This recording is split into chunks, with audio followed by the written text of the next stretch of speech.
throughout the course of this year, we're trying to do more community engagement around our anti-Semitism work. And so excited to have you here for a book talk with Ben Lorber. This is a great day to be inside for us learning. To do a little bit of introductions, Ben is a senior research analyst at Political Research Associates, a social movement think tank where he studies and publishes on anti-Semitism and white nationalism. And he's written extensively on anti-Semitism, Israel-Palestine, and Jewish identity.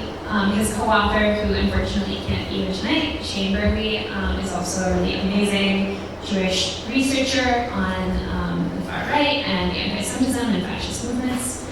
And they've created a really beautiful offering for our main events that we're going to talk through. And if, as we're talking, questions are occurring to you, Jimmy's going to be coming around with note cards. Feel free to write them down and give it to him, and we'll try to get through as many of your questions as we can at the end.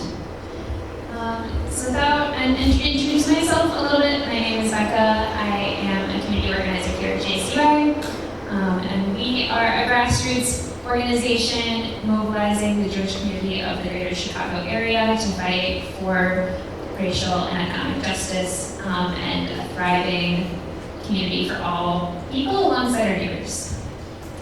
So to get into it, I want to start by asking what you think that discourse around anti-Semitism and Jewish safety often gets wrong, and what interventions you wanted to make when you wrote this book. Yeah, thanks. Thank you all for having me. It's really great to be here. I'm a big fan of JCUA, and really glad we got to be here right before the rain kicked off. Hopefully, we don't all get tornado warnings on our phones like last night. Though with the news, what was in the news yesterday, it felt a little bit appropriate to get a tornado warning on my phone. My co-author, Shane and I decided to write this book together in 2019, so it's been a long time. We really got started in 2020, and at the time, I think the right was using anti-Semitism accusations to really attack in the Women's March, right? And to attack leaders like Benazir Sor and Ilhan Omar. And the situation was complicated with the Women's March, right? But it was very clear how the right and some parts of the political center were using accusations of anti-Semitism to divide progressives, to kind of split off parts of the base that had really supported the Women's March and mounted a successful kind of a defense of democracy at a time that was really under attack.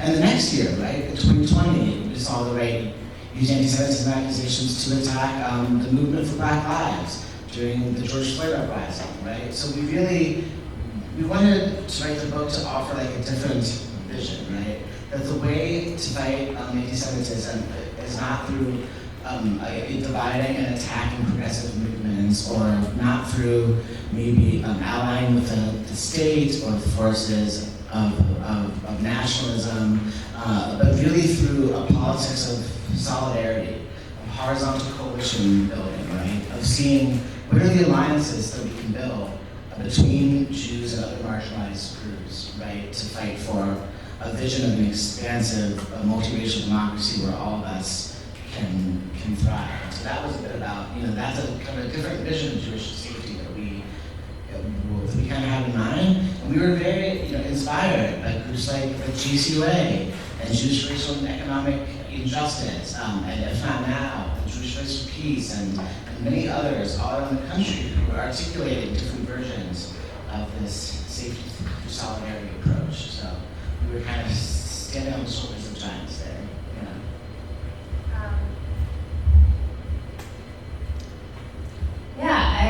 One of the things I love about this book is I hear progressives say safety through solidarity a lot, and that's a really beautiful idea, and it doesn't always feel tangible.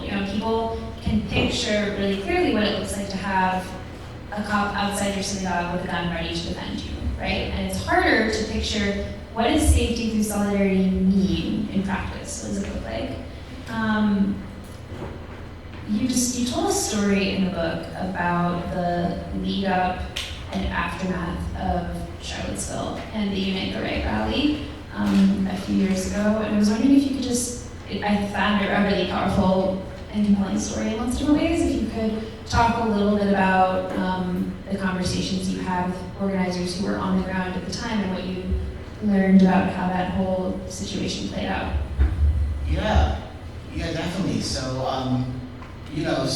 so I think the Unite the Right rally in 2017 really brought the issue of anti-Semitism front and center in the country, right? After that, everyone heard their cries of Jews will not replace us, of the neo-Nazis who marched with tiki torches in Charlottesville. And a year later, it would become even more clear, right, with the horrific Pittsburgh synagogue shooting. Is the mic okay? Is it okay? Okay, yeah. So, we told a story of the organizing in the lead up to Charlottesville, and basically, the progressive Jewish community in Charlottesville, like all other communities, knew that it was coming, right? There had been neo-Nazi leader David Duke had already been organizing rallies in Charlottesville, right, in the lead up, and they basically decided to organize a coalition. We talked to rabbis of the one Charlottesville synagogue there, who began to organize the Interfaith Clergy Collective with Christian and Muslim and other clergy, really to kind of think, how can we defend our communities?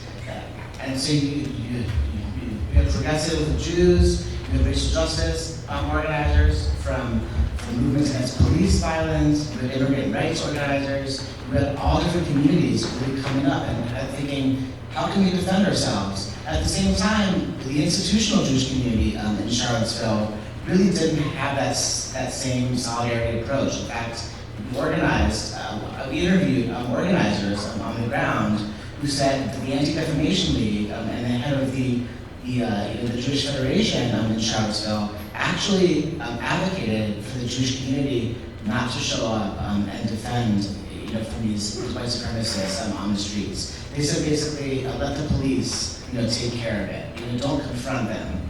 And actually, a similar thing happened here in Chicago in the 1980s when the neo-Nazis organized a march on Skokie.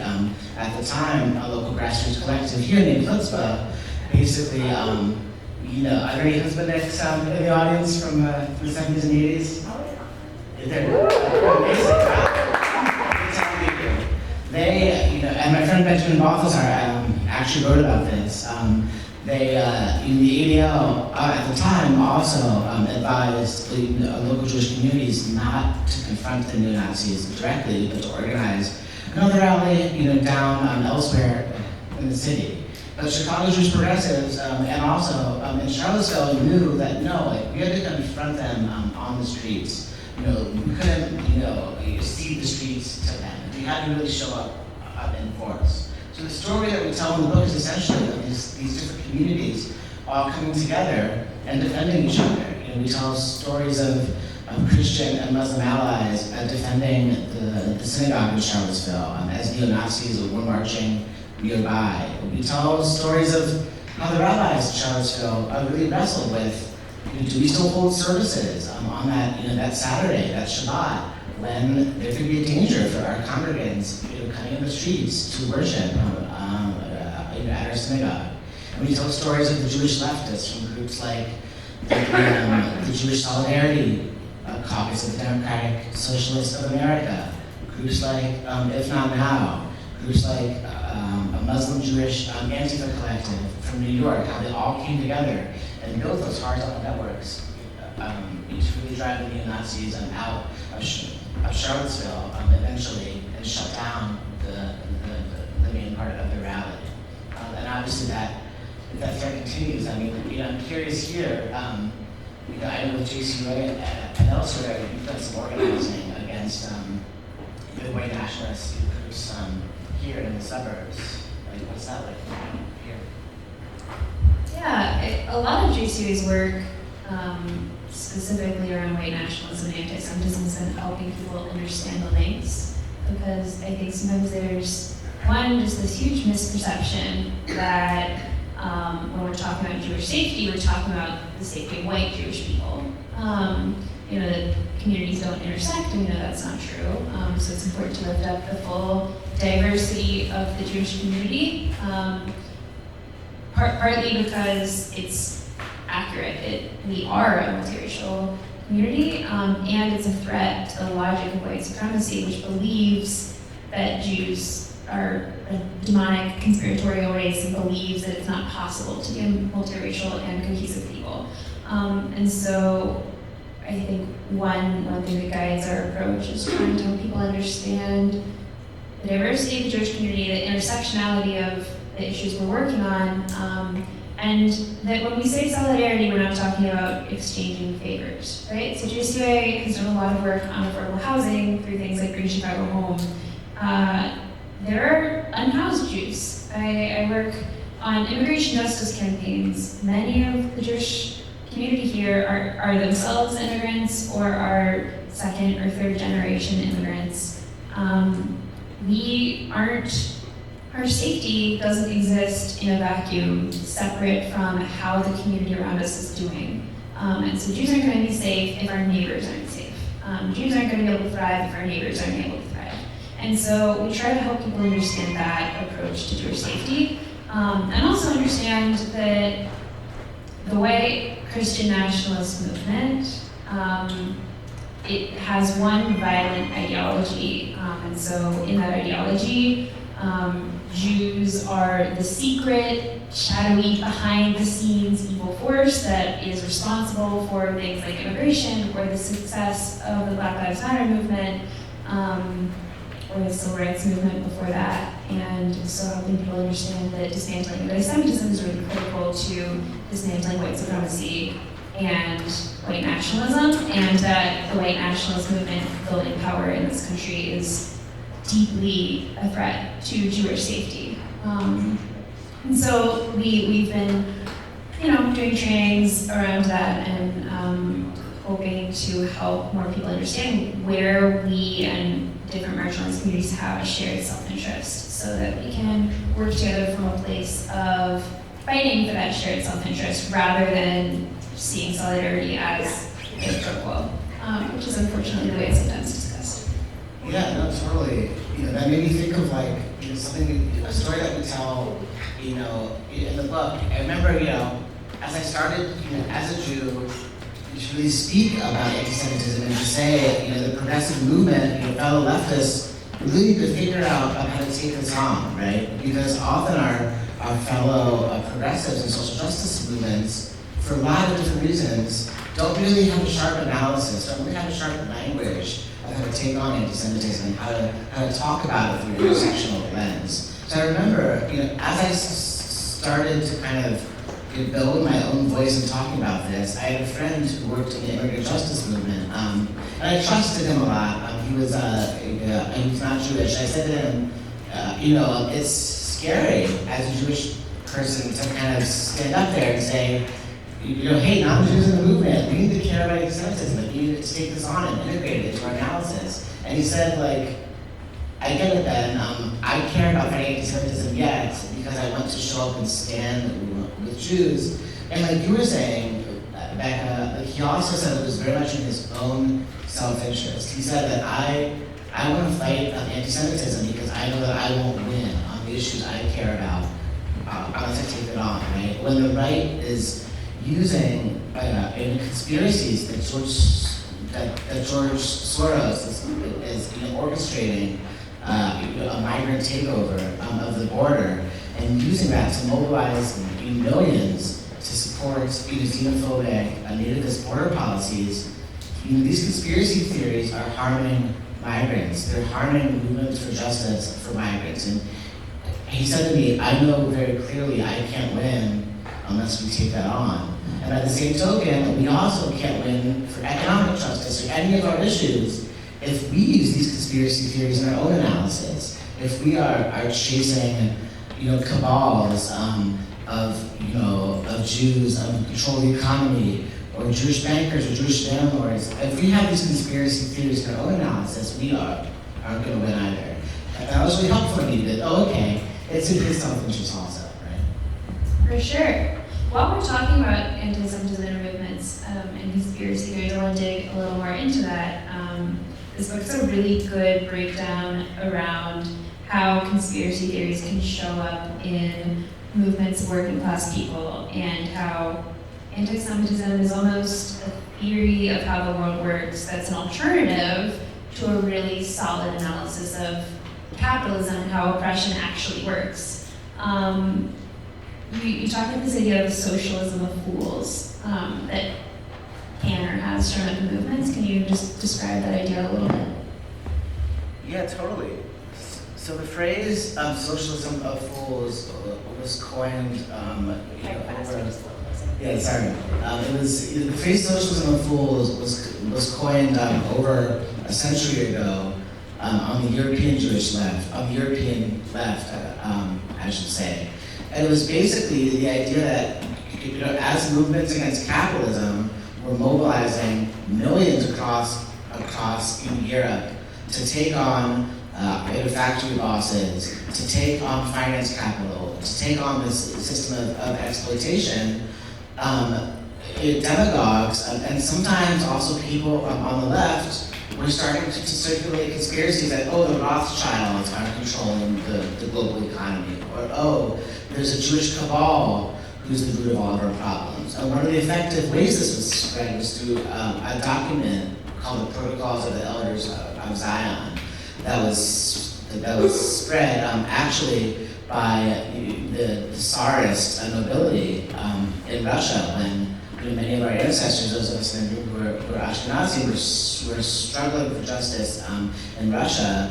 The right and the royalty spread these conspiracies that tricked millions essentially into thinking your best bet to get free isn't to organize and fight to build a better world, to really transforming the conditions of our lives and building something better. Instead, there's a Jewish cabal up there behind the scenes. That's the root of the systems of power, and that's what we have to fight against. And so it was called the socialism of fools because anti-Semitism works by diverting popular anger and popular unrest against systems of oppression onto the Jewish face, instead of really taking a look at what are the systems that we're up against. So in the book we interview a tenant organizer who basically was in New York, grew up in low-income affordable housing in New York, and when she became a tenant organizer to really transform the inequitable systems of housing justice, she went door to door, and so many people said, "Oh, well, it's the Jewish landlord's fault," or "Oh, the Jews control the housing market." And she had a very, clear grasp on how that really distracts people from really seeing what we're up against. And so I think that's a dangerous way, as you were saying, that anti-Semitism can show up in our progressive movements also, if we get confused about where the root of power lies. And that is something I think that can make anti-Semitism sometimes distinct from other kinds of oppression, right? Because other kinds of oppression often tell a story of punching down, right? But anti-Semitism says we have to punch up at this false image of power. Yeah, one of the images you describe in the book is boxing with shadows, right? If you think you're punching up at this shadowy cabal that doesn't actually exist, you're not busy effectively organizing to take on the systems of oppression you're dealing with. And that landlord story is a great example. We, in our trainings, will sometimes use an example that a landlord might be exploitative and happen to be Jewish, but no one ever complains of their Methodist landlord. The problem at the end of the day is there's exploitation happening.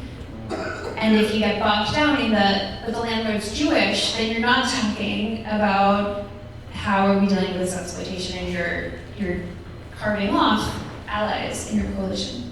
Yeah. While we're talking about the ways that coalitions can kind of be distracted, divided, right now we are seeing some political figures in this Christian white nationalist or white Christian nationalist movement, which is gaining power in this country. We just got an announcement that the new vice presidential candidate is someone who has repeatedly endorsed great replacement theory, the idea that Jews are trying to replace the American public with Black and brown people.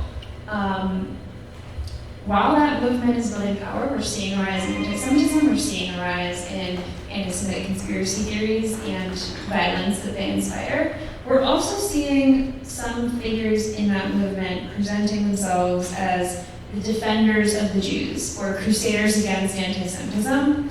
Can you talk about how you understand that dynamic and how you've seen it play out? Yeah, I mean, I think we saw it really clear this spring. I remember in the course of a single day, I think, we saw Marjorie Taylor Greene, call the encampments on campuses across the country in solidarity with Gaza. We saw her call them, anti-Semitic one moment, right? These are anti-Semites, these are terrorists, these are our outside agitators, right? So using those conspiracy theories. And the next moment she said, oh, and by the way, those encampments are also funded by George Soros, right? So in that moment, they really, I almost see it as two sides of the same coin, or two weapons that play similar roles, right? Because in either case, what she's doing is she's portraying progressives, and some. Of course, I'm sure that many people, some people in this room might have varying views on the encampments, but regardless, what the right is doing is they're portraying progressives as these fifth columns, these dangerous, subversive, outsiders who are beyond the pale. Either way, whether they say, oh, they're anti-Semites, or oh, they're funded by George Soros.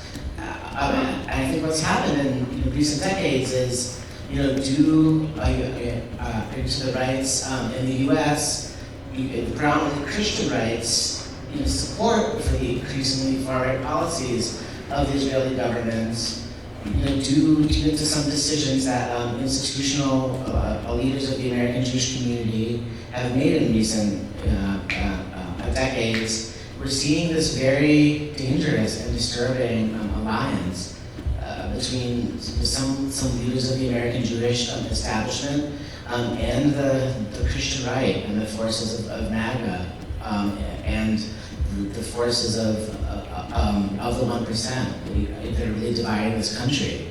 I mean, also since October 7th, the right has been attacking diversity, equity, and inclusion programs on campuses, saying, this is the root cause of the anti-Semitism that we're seeing.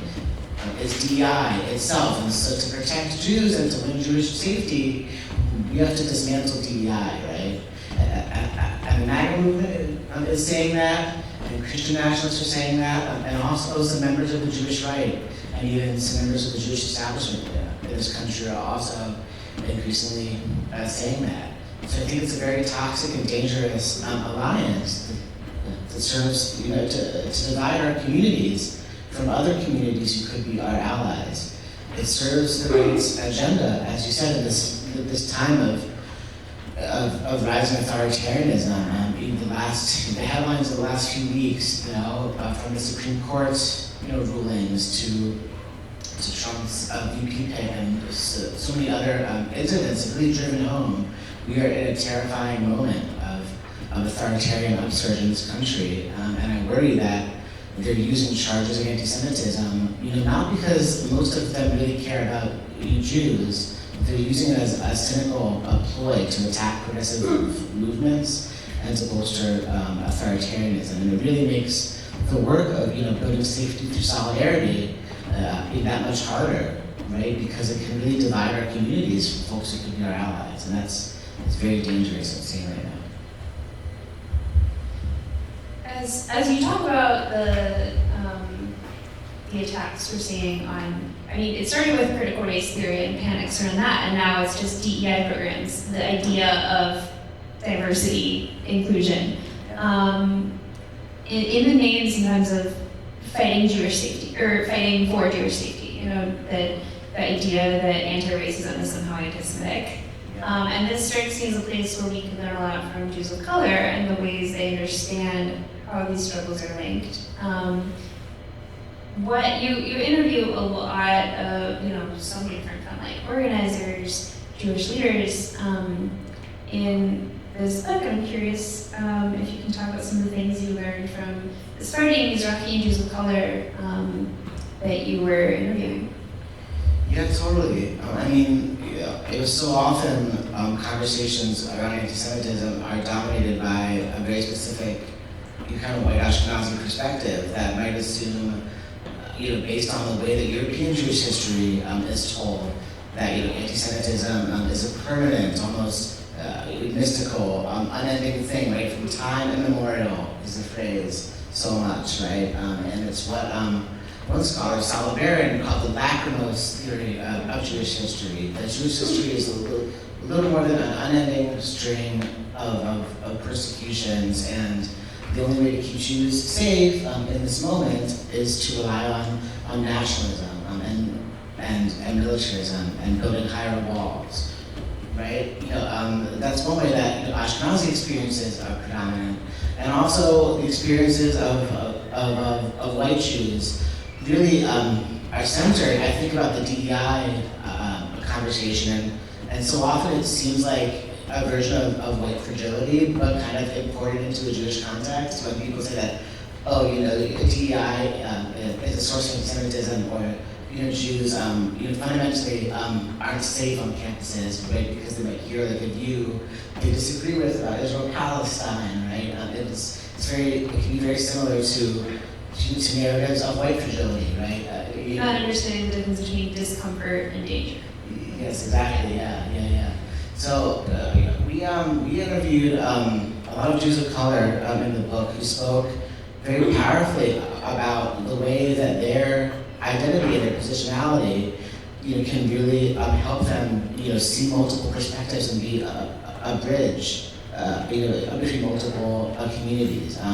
I spoke to a Black Jewish organizer in the Twin Cities who said, I have to fight anti-Blackness in white Jewish communities, and I also have to fight anti-Semitism in Black non-Jewish communities. But that positionality really helps her be a bridge and helps her, synthesize how the struggle against anti-Semitism and anti-Blackness are deeply connected, and also how we can build between communities, right?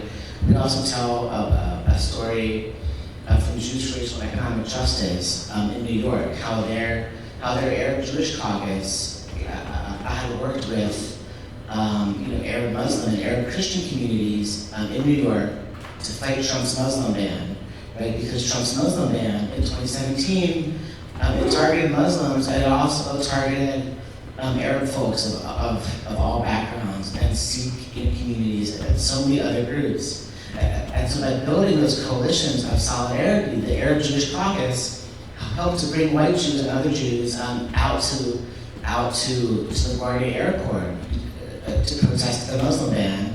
So then a year later, when the Pittsburgh synagogue shooting happened, those relationships of solidarity they were able to build meant that all these other communities were also coming to show up for Jews, right? Because those relationships had already been built. So that's one way I think that when we kind of empower the leadership of Jews of color, it can really help change the conversation on anti-Semitism.